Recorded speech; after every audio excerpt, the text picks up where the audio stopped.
Hi friends आउ गोटे सुंदर मिनी ब्लग्स को आपण मैंने अनेक अनेक स्वागत। तो सांग मैंने आज हूँ गोटे बहुत सुंदर स्पेशल डेटे से आज हूँ आम बाबूर बर्थडे।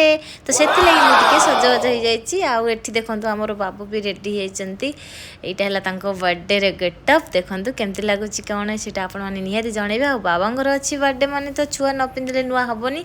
तो पिकु बेटांगर भी नुआ ड्रेसटा आसी पिकु बेटा पिंधिकी बाबा पूरा फुले होती। आठी देखो आम आसिक माने केक कटिंग पाखे पहुँच गलुणी। केक कटिंग आरंभ होगा केक अच्छी कौन से तो आप वीडियो कंटिन्यू कले पाइबे।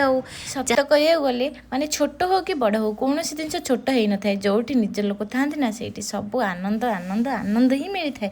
कहीं गोटे कहते 2 दिन के जिंदगी में मिलजुल के रहना भाई। तो ये आम खाଇବା भी पलि आसे किए किए आसन से देखी दूसरी देखूँ मो भाई छोटू भाई भाउज आमर पिकु आमर अर्षित बेटा माने स्पेशल गेस्ट ए वर्षर बाबूंर बर्थडे आमर आड होती किए आमर अर्षित बेटा।